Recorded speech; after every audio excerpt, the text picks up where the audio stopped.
Hey gang, Bronco Carl 92 here. Today in the garage we're going to show you how to replace a carburetor on a Toro Z420 time cutter zero turn mower.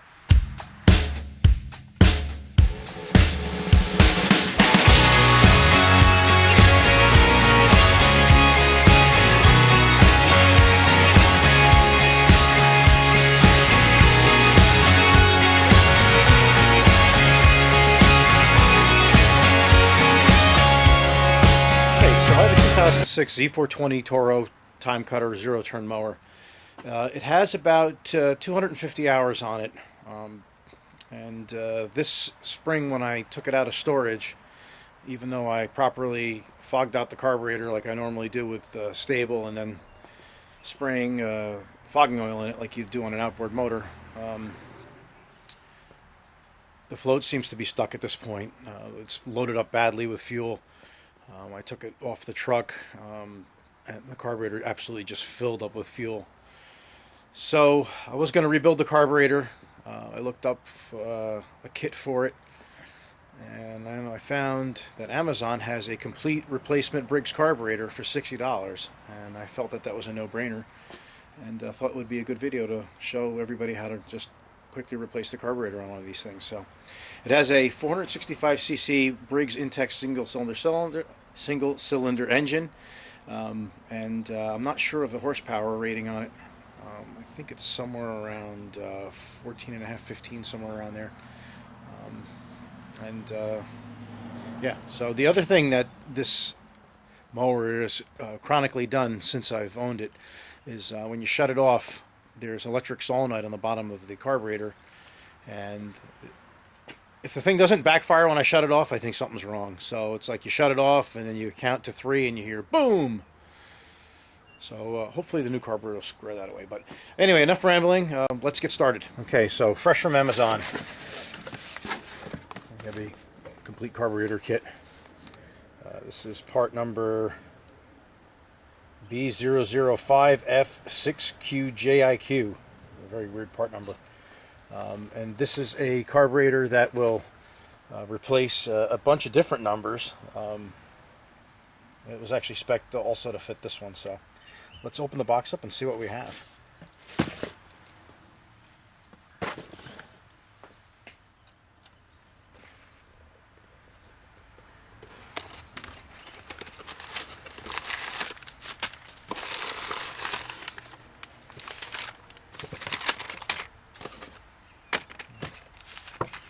Okay, so it looks like we have a fuel line, a bag of hardware, I'm assuming gaskets, and it feels like a piece of linkage and stuff.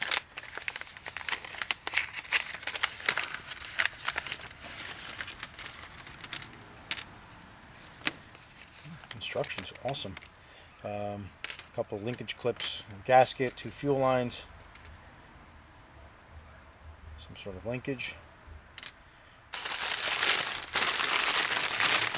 Here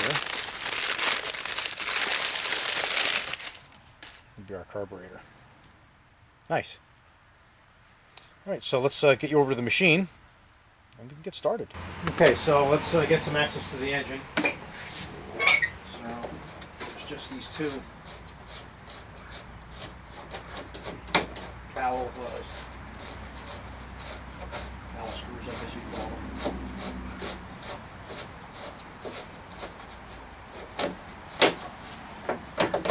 Slides backwards and that's off. And the carb is basically over here, so remove the air cleaner, lid, the air filter, and I probably want to take this cowl cover off so we can get to it, because otherwise the only other way I really could see how we could do this is if we took this whole gas tank off, and that might be a pain in the neck. So let me grab a couple tools. Get this off. Okay, so we have a pair of T45 bolts in the back here.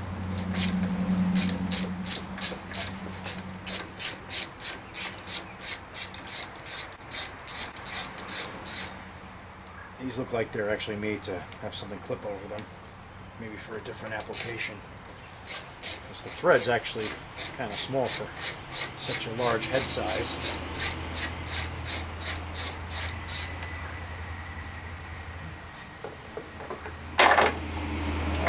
And then up front, there's 2 3/8 bolts.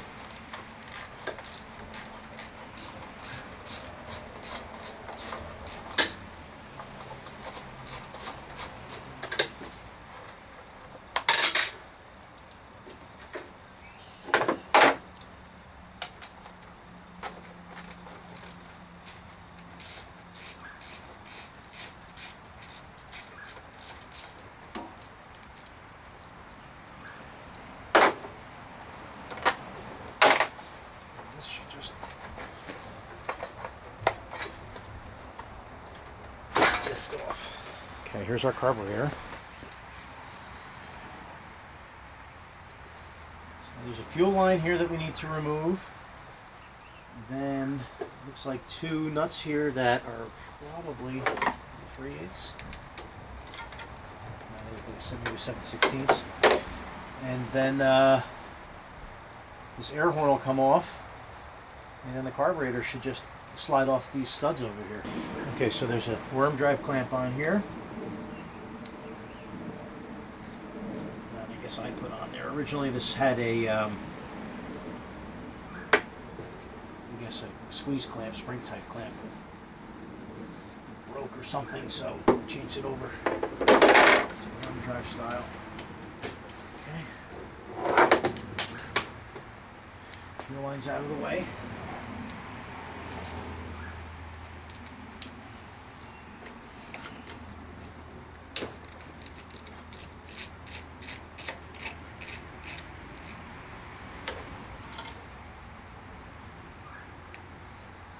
One nut.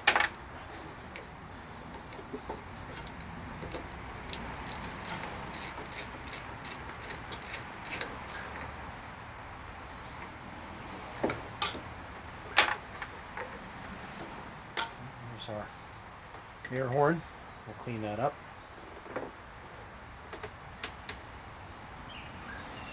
And now that I look, let me see if I can get another shot on this for you here. Hold on a second. Okay, so I've got you on the other side here.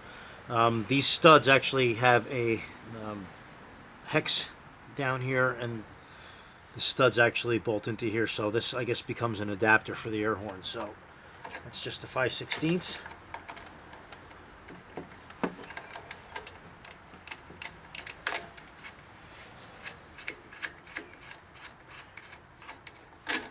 One.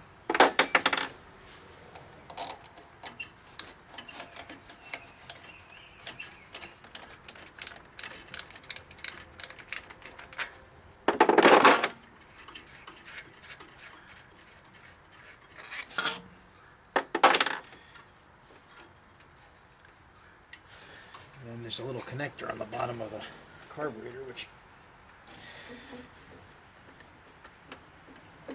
just pulls off. That's the shut off.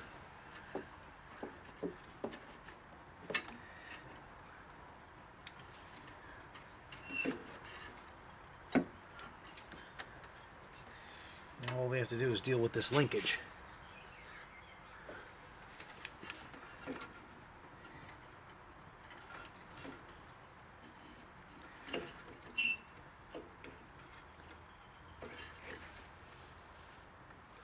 So the choke rod just slides out. You unfortunately can't really see that. There's a slot underneath. I'll show you when we go back together. And then take that off. And it looks like our main linkage. Just kind of give the carburetor a little twist. And that pops off. And then the same for the return spring. And the carb's out. Okay, so we have our new carburetor and our old carburetor. I'm going to cut the new fuel line to replace the old one. I've actually cut it off a little longer. I have a new filter. I'm going to install the filter.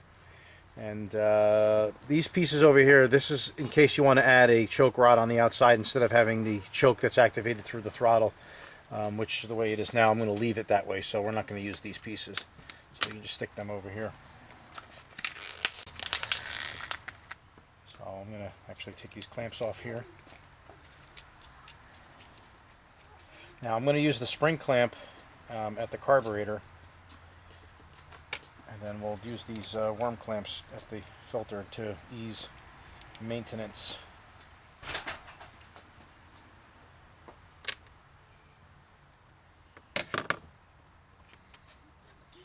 Alright, so we'll cut this off here.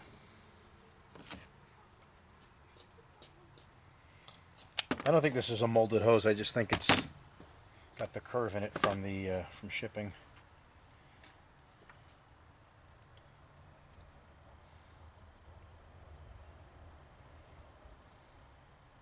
Now these Briggs filters, I never could understand if they had an inlet or an outlet on them.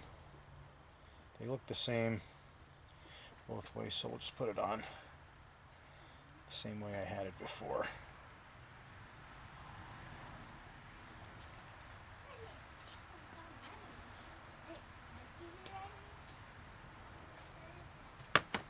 Oops. And these clamps, you don't have to go too nuts on them. You just need to kind of crush the hose just a little bit so the barb takes effect.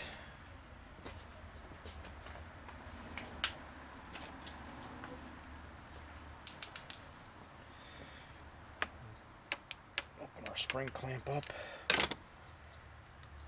Place it on the new carburetor.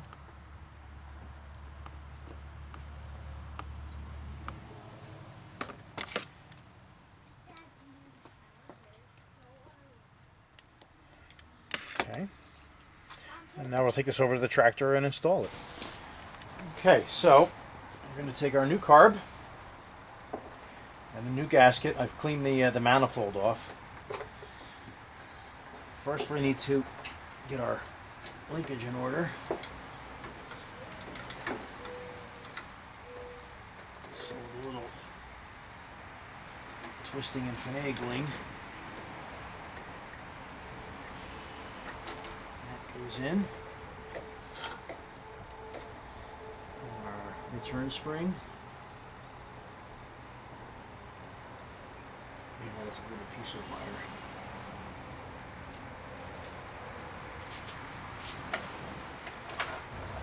Choke rod. Okay, I'm going to remember it hooks from underneath. Okay, there's a slot right here where the sliding choke rod goes.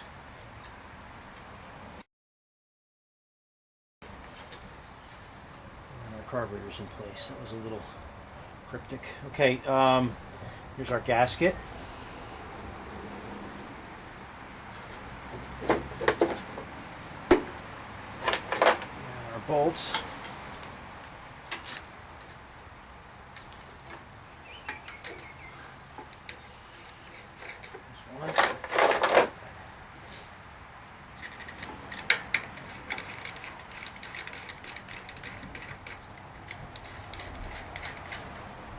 Simple enough.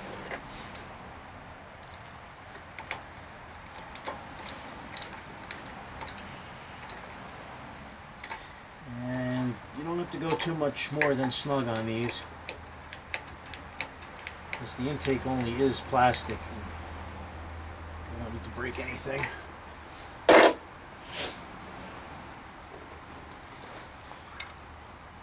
that fuel line up.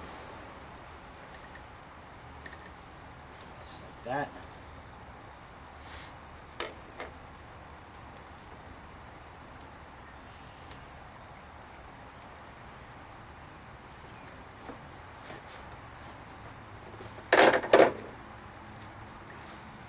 Here's our air horn. It slips in place.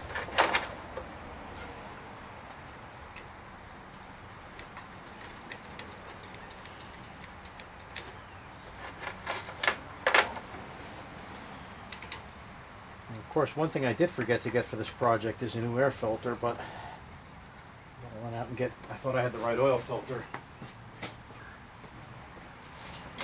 Appears I don't. So I'm going to have to get both of those. So we're going to put the old air filter in now just so this thing runs.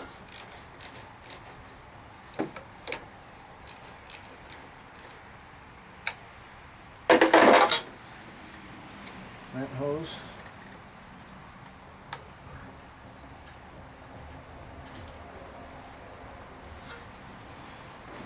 And then we have our solenoid at the bottom. Shut off.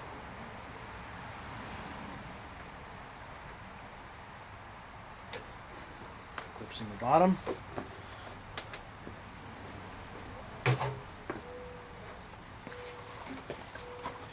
And our engine cover.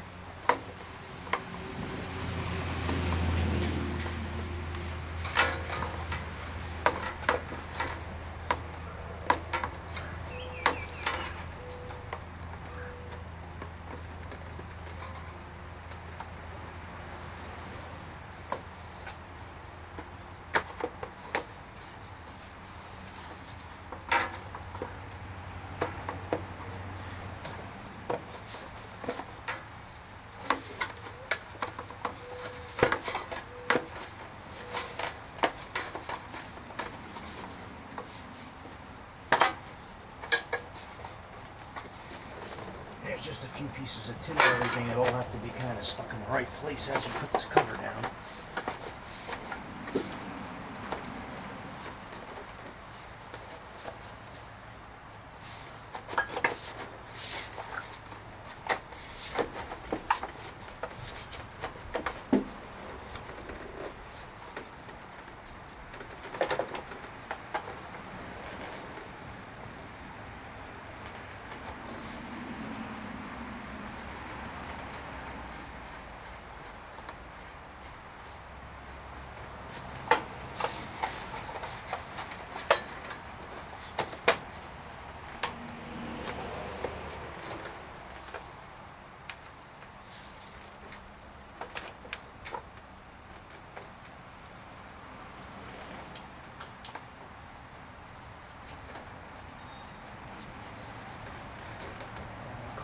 This one.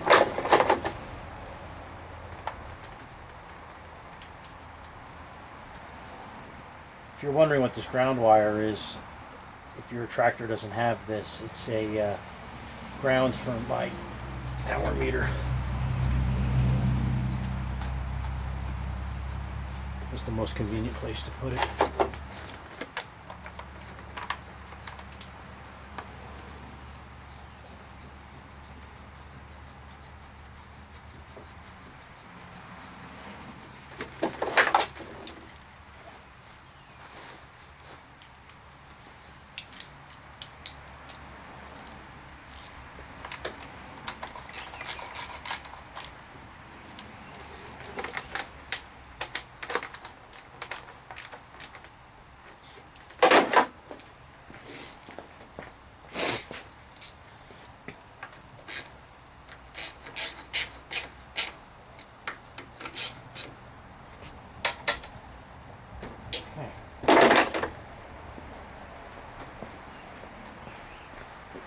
Free filter back in. Like I said, I'm going to be replacing these. Just don't have them right now. I forgot to buy them.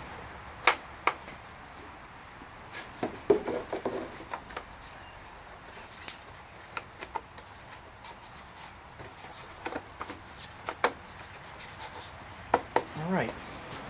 So now we'll just turn our fuel back on.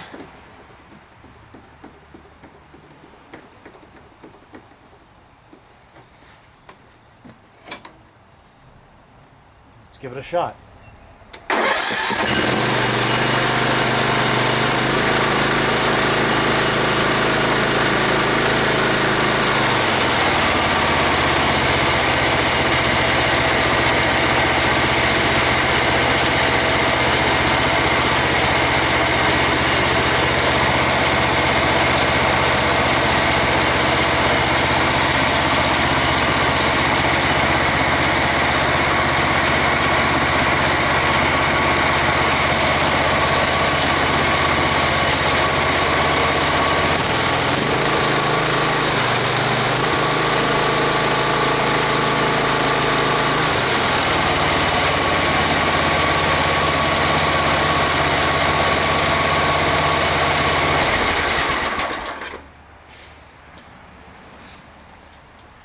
All right, well, I'm quite happy with that.